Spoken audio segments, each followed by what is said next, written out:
Hi everyone, Danny here, and welcome to Spenelli Speaks and my January wrap-up.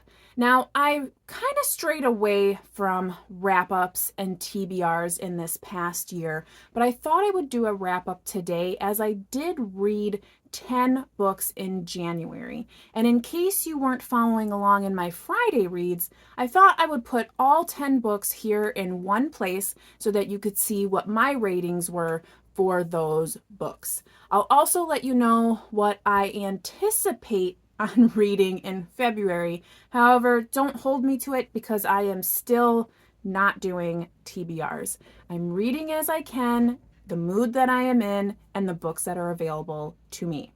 If you're not already subscribed, I hope you do. I'd love for you to stick around, chat with me in the comments, and don't forget to like this video. So I'm going to start with my lowest rated books and move to the highest rated books in that grouping of 10.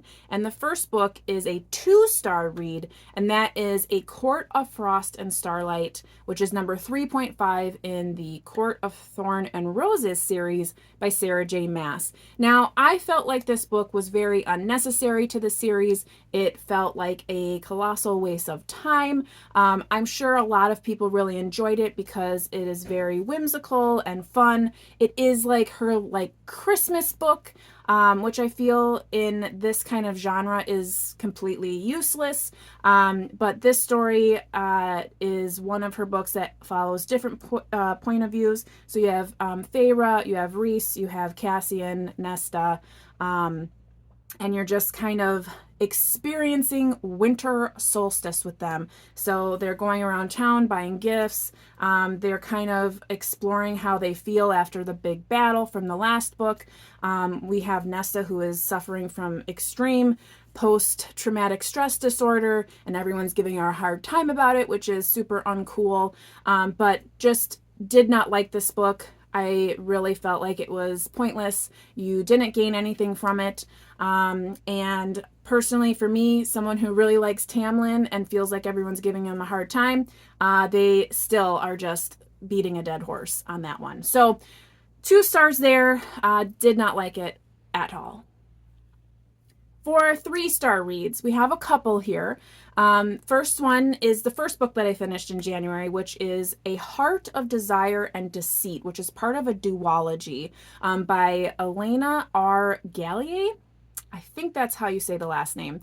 And there are more in this world, but different characters. This is part of a duology that follows 2 specific characters.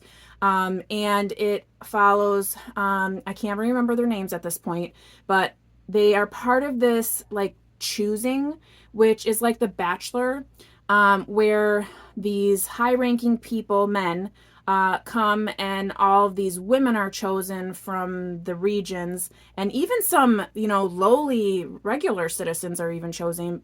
But there's fae, there's werewolves, vampires, and the like. And the main characters, one is fae, who controls water, and one is a vampire.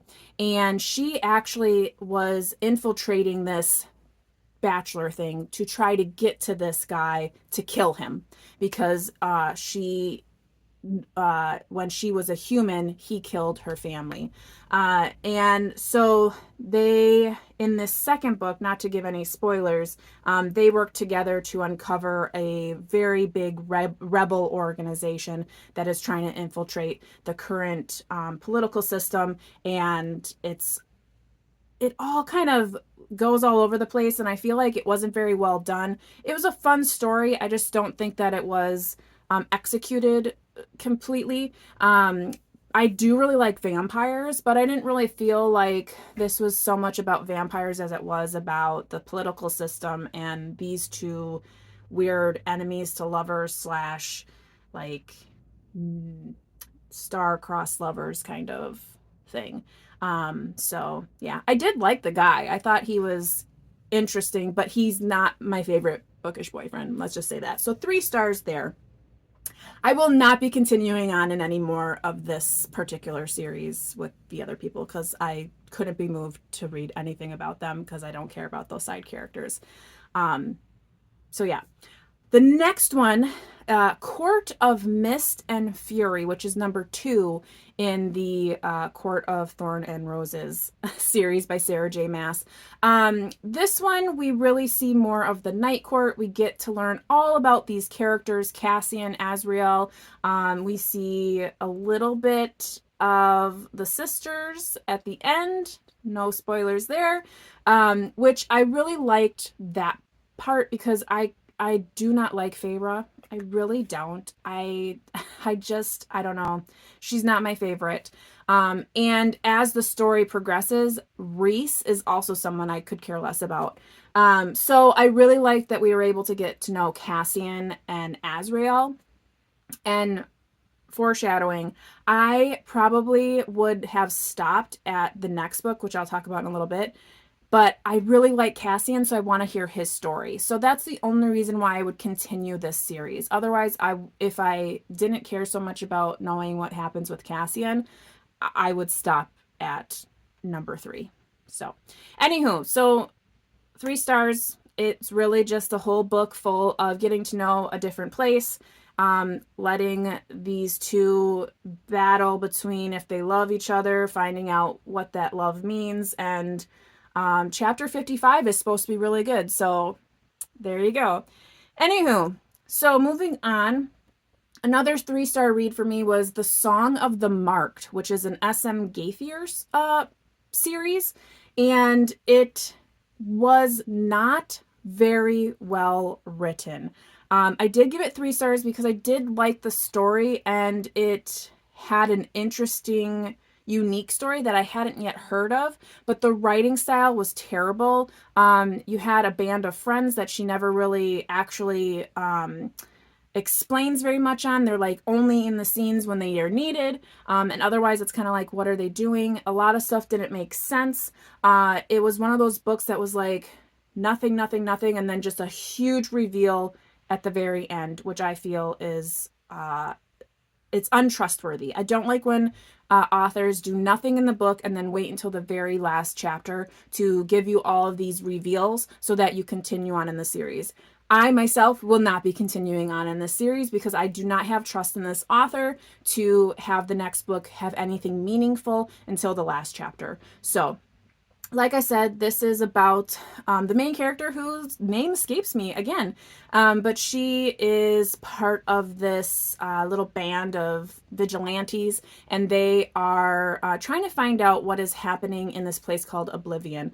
But come to find out, there's a lot more to the story. They end up getting in league with the King Emperor, who is trying to find out how to cure an illness. Now, the main character has been afflicted by this illness, but she has survived, and she has physical attributes. She has a graying of her hair that shows that she had the fading sickness, but she survived it. So they're kind of going out to outer regions to find out more, and she is working with this other guy who's like the commander, and he is a marked one. Marked ones in this story have magical abilities, and he can control shadows. Common theme, shadows, right? And there's like a love-hate going on there, and it just really had so many opportunities to be a good book, and the writing just totally quashed all of that. So for me, it was a 3 stars. I think really looking back, it probably should have been a 2-star, but like I said before in my Friday reads, when I rate a book, I just rate it and I don't change it afterwards because I rated it at the time that I finished. So that's how I felt like about it then. That's what we're going to leave it at. The next 3 stars, which was a very disappointing book, and I have a whole video on it, so you can look back at that. I'll put all videos that align with these books in my description. But Rebecca Yarros and Onyx Storm, 3 stars, and that's generous, I think. I know a lot of people really like this book and they will die on that hill, and that's great for you, and I'm happy for you. There is nothing wrong with your rating, whether it be 1 star or 5 stars. For me, it's 3 stars. I feel like it was a filler book. I feel like all she's doing is a money grab, and maybe she didn't start out that way because it definitely feels like it at this point. I think the publishers pushed her to do more books than necessary for this, so she's just elongating the story and not really doing a good job of it. I feel like the writing style is different. I feel like the characterizations are different. I just feel like there's nothing happening in the books until the cliffhanger, and then you have to wait for the next book. So it's disheartening because she is becoming an author that has sold so many books within the first week that she's in these criteria of people who are just, box office hits if you think about it in movies. And the fact of the matter is the books aren't even that good. They're just so overhyped that they're becoming these, prolific things, and it's disheartening to the book community because there are so many better books that could be having these accolades, and they're just not getting them because they're not being promoted as much as these are. So Onyx Storm, it's number 3. I don't want to give too much away, but in this book, the whole purpose of the book is for the main character, Violet and Xaden, to find out what the unknown is. So they're trying to find out, where are these Venom and Wyvern coming from? Is there a cure? What are the other people? They're going out to different lands that they're trying to forge allies with to fight against this war. But as we are going to all these places, we're only there for like one chapter. We're getting no information from them, and it's confusing. Everything is confusing. There's so many new characters. There's so many new dragons. You can't keep anything straight. There's like full on characters and places that are mentioned that like you don't even know what she's talking about. It was just very misguided. I was very disappointed with this book. That being said, yes, I'm going to continue in the series because, I mean, when you hit rock bottom, the only place you can go is up, right? But who knows? That was 3 stars. You'll hear I have the other 2 books to talk about, but this one definitely is 3 stars. I'm really hoping that the next one isn't 2 stars because that seems like the direction that it's going.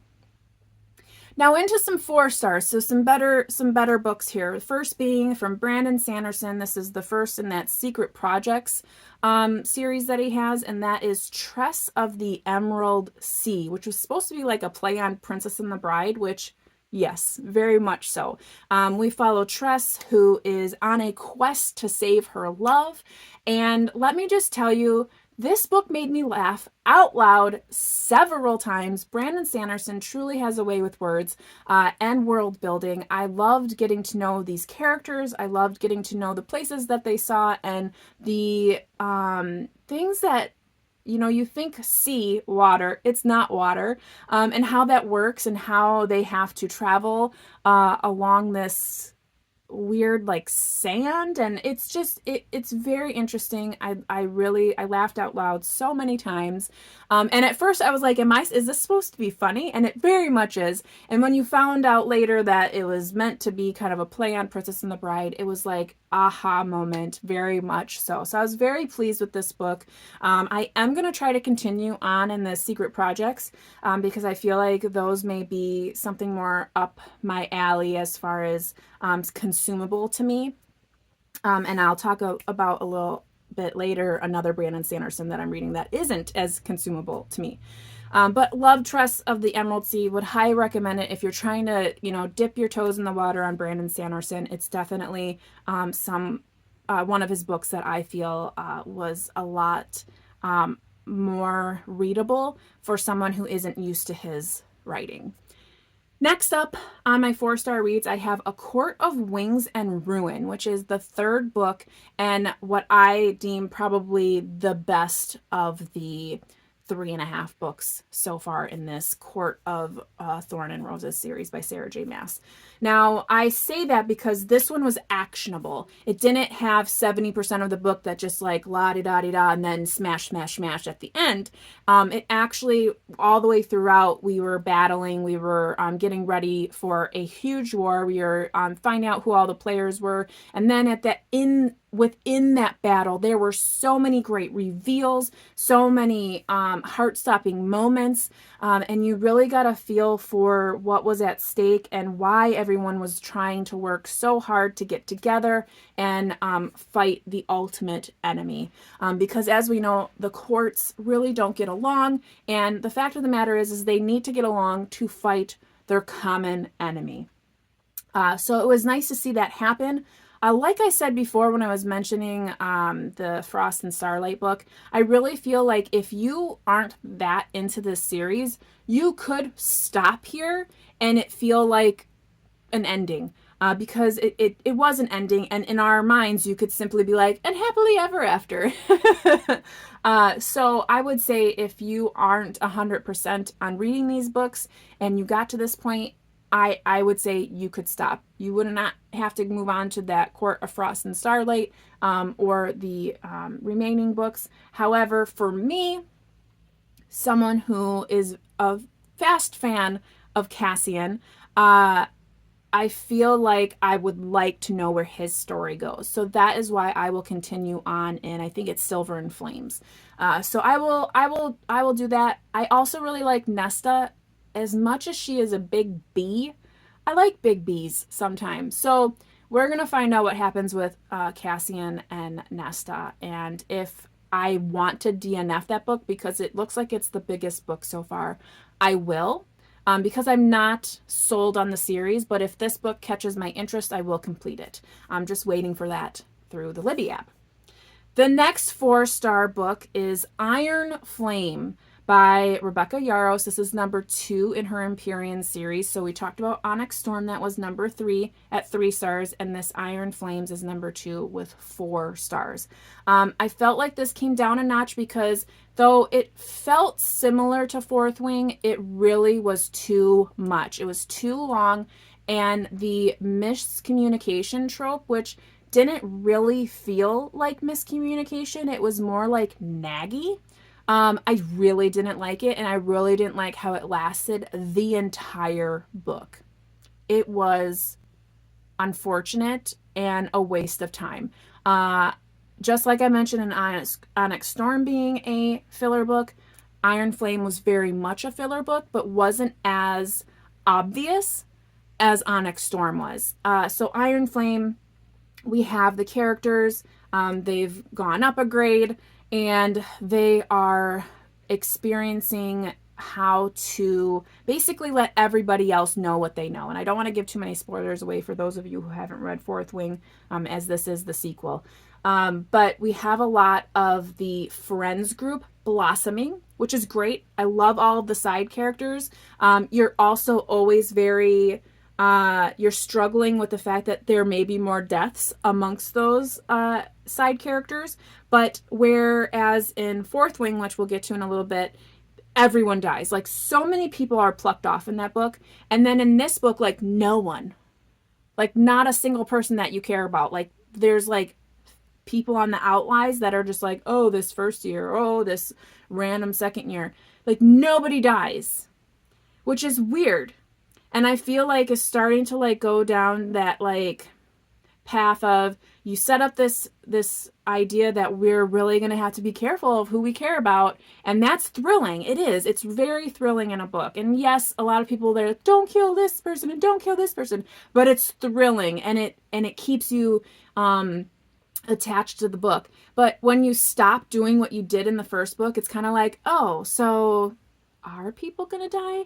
And then to take one further in Onyx Storm, it was all like hat tricks. It was really just disappointing that so many like, oh my goodness moments happen, but then they're like fixed, which is appalling. Like, just either you are or you aren't. So anywho, I don't want to get into another rant about that, so let's move on to another 4-star, which is a very strong 4-star, and I am very happy to have read it, and that is Quicksilver, Callie Hart, and that is the first in the Fae and Alchemy series. The next book does not come out until November of this year, 2025, which I did not know when I started the series. I did not realize this was like a brand new book. I just thought it was a book that everyone was talking about randomly, and no, it just came out in September.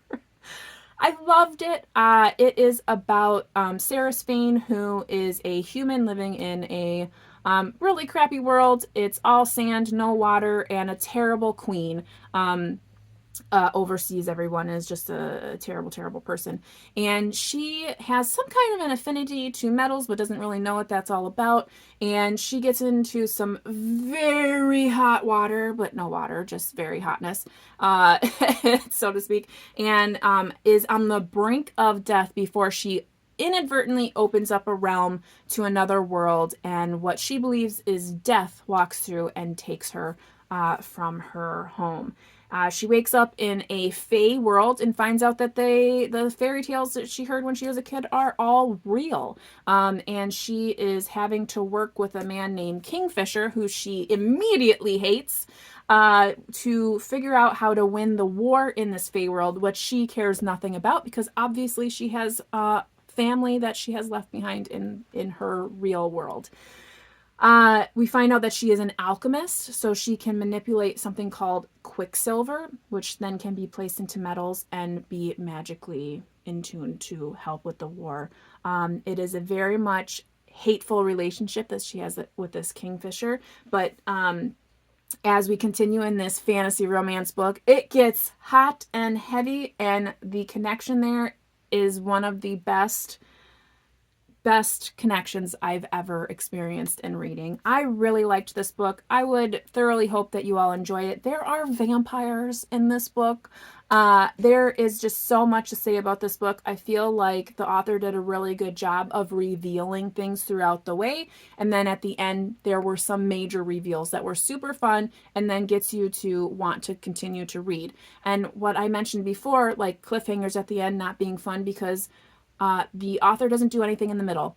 This author did a great job of consistently giving you nuggets of information throughout the entire book and then compounding on those nuggets at the very end. So a stellar job, very pleased, and very much looking forward to the next book. Now, our last book of my 10 reads in January is a 5-star read, and that was Fourth Wing by Rebecca Yarros. Now, as we've already known, Onyx, Storm, and Iron Flame did not do it for me. However, Fourth Wing, I thoroughly enjoyed this book. Now, there were issues with the writing here and there, but overall, I felt like there was complexity of this world. There was complexity of characters. I felt like there was a good understanding of what we were getting ourselves into. There was so much unknown, but it felt natural because you were in the eyes of the character, Violet, who is thrust into this war college and is really trying to find her place. She's like super breakable and she's in this really tough world and ends up really becoming one of the biggest threats the war college has seen. So it was such a great book to read. I would highly recommend it, but at the same time, moving into the series is not doing the same thing. So hopefully as we finish out the last 2 books of that series, it'll bring us back to Fourth Wing and the writing style and the complexities that we had in that book. But I just don't think that's going to be the case. To have a dragon riding book and it be so the continuation of it to be so poor is just, it's really sad. That's all I'm going to say about that, as I have mentioned all of these books in all of my Friday reads. I will link all of those in the description below. But overall, those were all of my ratings. I hope some of those descriptions made sense. I didn't want this video to be hours long. So what I kind of still have as kind of a spillover in reading for February here, I am still reading Warbreaker, which is number 14 in the Cosmere by Brandon Sanderson. And I'm having a hard time with this one. I am listening to it on audio. And the other day, I literally fell asleep for like 3 chapters. So I have to backtrack. So this one's been kind of difficult for me. I do really want to finish it because it was a recommendation from a friend. But so far, I'm not really enjoying it.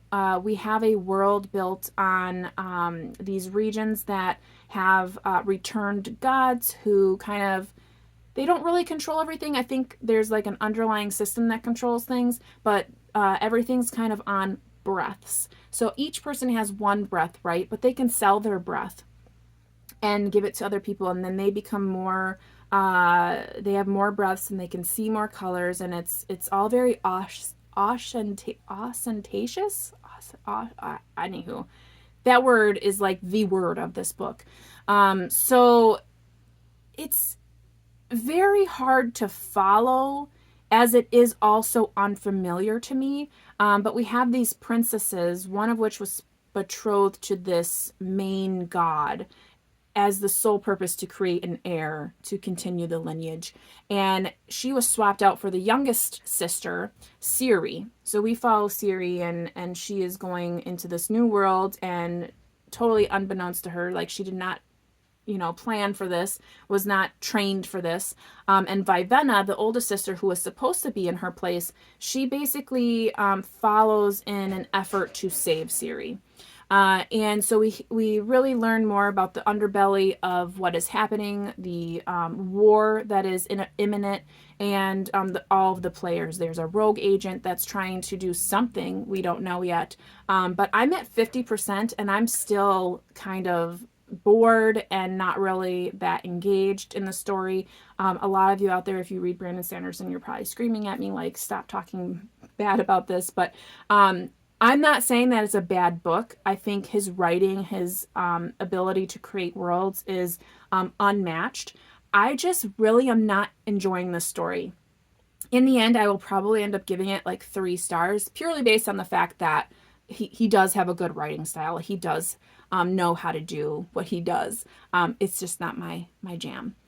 I also will continue to try to finish Shades of Earl Grey, which is that cozy mystery. It's number 3 in that tea shop mystery series by Laura Childs. This again is following the same character from the previous books, Theodosa, who owns the Indigo tea shop. She's just a very inquisitive person and always seems to get her nose in any crime that happens in town. And so this one is a murder / jewelry heist, so it's a little bit different from the first 2, so we'll keep reading that. It's a comforting read. It's not something that is super excellent and stellar. I'm guessing it'll probably be a 3-star read as well. Now, the books that I'm going to read in February, so this is kind of like a TBR, kind of not, because some of them I don't yet have access to, and I don't know if I will in the month of February, but I'm hoping to get to them. Now, one that I did start last night that I will finish and continue, probably because I'm already really liking it and I'm only 20% in, and that is Zodiac Academy, which is a fantasy by Caroline Peckham and Suzanne Valenti. They are sisters. They write these books, and I keep seeing it on Instagram as being better than like ACOTAR and Fourth Wing. So here we go. We're going to try this series. So far, I am 20% in, and I am really loving it. My jaw has dropped a few times already. I have been really angry already. But basically, we follow twins, Tori and Darcy, who are in the real world, I guess, and they find out that they're actually Fae, and they are transported to the Zodiac Academy, where they find out that they are literally the heir to this kingdom, and they need to finish the schooling in order to gain their inheritance and their throne. But there's already families on the throne, and the heirs to those ruling families are not too happy that they're there. So there is some definite hazing happening at the point that I am in. So I hope to tell you more about that later, but I am reading that. I was recommended, so backtrack to a couple of videos ago, I asked for subscriber suggestions for February that I would read, and these are the suggestions that I got. I just picked a few that I felt like I may have access to. So in The Name of the Wind, which is a Patrick Rothfuss book, I have been recommended this, and actually my brothers have been recommending this for me for years. This is a Wisconsin author, believe it or not. Yeah, I don't know if I'm going to be able to get all of this done in February. Look at this book. Look at the writing. Oh my goodness. I do not have access to this on audio, so I'm going to have to read this little tiny writing in this book, and I'm really hoping I don't crack the spine, but I feel like that's inevitable. But we're going to try to read that. I also was recommended Blood Over Bright Haven. Oh, I don't think that was Haven. I can't read my writing. The picture will be here. That was a recommendation from Victoria over at Musical Bookworm. And that's an M.L. Wang book. I don't know what it's about, but that was recommended to me. It should be available to me soon. I'm hoping, because it came available earlier in January and I had to push it, and now it's saying more weeks. So I'm hoping that it does come up in February so I can read that. This next one I don't think I'm going to be able to get to in February, but I will continue to wait for it, and that is called The Sparrow by Mary Doria Russell. And I think I might actually buddy read that with Sarah. She used to have Sarah MG Reads as a channel. But she has read this before and she wanted to reread it if I do choose to do so. So if anyone else wants to read that with us, please let us know. I don't know when that will be because right now the months on Libby is several months. It doesn't even give me a number. So I have to wait for that. And then the last one that I was recommended recently in some of my fantasy rantings, by a new subscriber, so thank you so much. The Shadow of the Gods by John Gwynn. And the reason why this really stuck out to me, and I was very thankful for the recommendation. So please, if you ever have a recommendation for me, please, please, please comment below, because I take recommendations seriously. Every time you recommend something, I do look it up. I see what it's about, and if it's up my street, I do put it in my to be read list on Goodreads. But this one sounded really good. I feel like I read that it was like Norse or Vikings, and not a lot of romance. So I'm really interested in that. It looks really good. It's about dragons, I think. And the cover of the book is stellar. I think I have it here. So that is another book that I'm going to try to get to. But again, Libby says several months. I'm going to see if my library has it in physical copy, because guys, finally my library is opening. Oh, it's been closed since Thanksgiving. So it's finally going to be doing a grand opening, I think in the middle of February. So I will check out to see if it has a physical copy. And I will get that if it does. So that's it. I know we're hitting a little bit high in time here, but those are the 10 books that I read in January. Those are the books that I'm hoping to continue here in February. If you ever have a recommendation, I would be so thankful if you put it in the comments below, as well as I would love to hear from you about any of these books, as I always love to chat with you down in the comments. I hope you have liked and subscribed to this channel.